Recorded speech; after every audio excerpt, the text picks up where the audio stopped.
That question, or those series of questions, are really important to me, Cole. And I think one of the things that I could say is that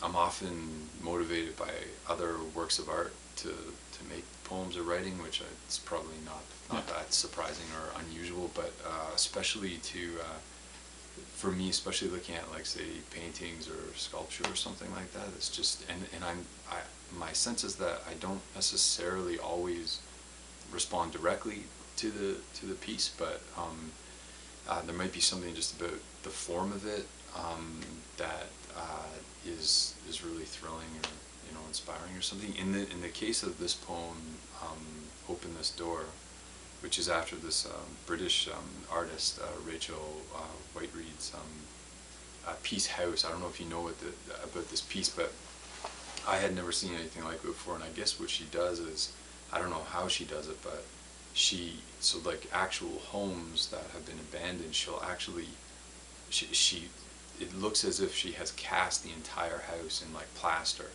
So if you look at, if this place was cast in it, you would see perfectly all the shapes of everything outside, but you couldn't quite, you couldn't do anything. You can't. And so this whole kind of sense of that image, when I first saw it, and I only saw it in photographs, was just so moving. Just kind of thinking about all the poetics of the house being suggested by this place that looked exactly like a home, but kind of rendered in marble or something. So can't open the doors, can't use the windows, but they're all noticeably there. So yeah, so this one in some ways responds almost directly to that piece, but I think that there are other pieces in here that are more kind of, like, to use John Lent's phrase, like more of a sideways kind of response to those pieces. But this one is a little bit more direct, and so I'll just read it. Yeah. So this is "Open This Door," which is after Rachel Whiteread's House. The faces of strange and not strange people, nervous about looking too long at cast walls. Inside, the children have blocky voices. "I am hungry." They wish they could be more expansive. All ideas are clobbered, then they are cured like this. Disappointed in the fear of adjacencies and overlapping surfaces. Every day they have an object, they buy an object, or have an object delivered. One puts an elbow to the house, in the ribs, and still will not buckle it. The key bends in the lock. The piano is crushed in the parlor, the night table collapses. The only soft thing is cobweb. Brush it away before you knock.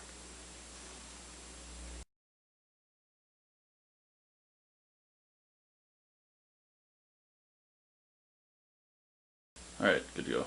Yeah.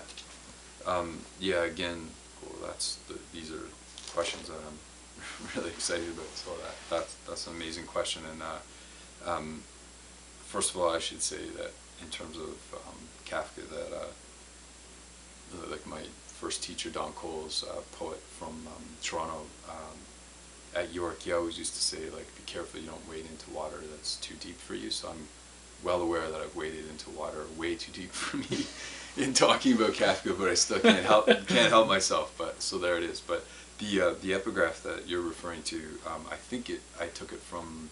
I always mix up. He's got these aphorisms as well as his diaries, and I'm not sure where I took it from, but it's in either the diary notebooks or the aphorism books, and but it just says, "The true path is along a rope, not a rope suspended way up in the air, but rather only just over the ground. It seems more like a tripwire than a tightrope." And for me, and maybe for lots of folks, but I just love the way that Kafka kind of shows you with such frightening lucidity the stuff you think you know, and it's true, and it's vivid and amazing, and then he just does this tiny little twist, and then you see, oh, that's actually the real terror of the banal, or the terror of the everyday, is just in this. Yeah, it's set up to look this way, but in fact it's actually this way. So the one other thing I'm really keen to say, Cole, about this is that I realized something about a year ago. I was feeling disappointed with a lot of stuff I was reading and maybe writing myself, but I was reading a Kafka story. I think it's called Josephine the Singer or Mouse Folk or something, and it's a story that starts off just with the narrator saying like, if you love singing and you think you've heard singing, then you probably haven't until you've heard Josephine sing, because she's got the greatest voice in the world, and it goes on, and there's just a little section where this narrator then starts to question himself, like, well, maybe she wasn't actually singing at all, maybe. And I was thinking, like, that's exactly why I adore the work that I read from Kafka, is that I feel that he himself is never entirely certain what's certain, and so all of his works to an extent are taking you on this sort of, like, very genuinely taking you on this exploration of mystery or loss. Whereas I feel like so much shit that gets, I think, published or endorsed as clever or achieved or celebrated, and I know it sounds old-fashioned nowadays, it's highly polished. It kind of knows exactly where it's going, and I love with him that, at least for the way I read him, I feel like he genuinely is sort of just as lost as you are, and I just trust that, because my experience of life is failure.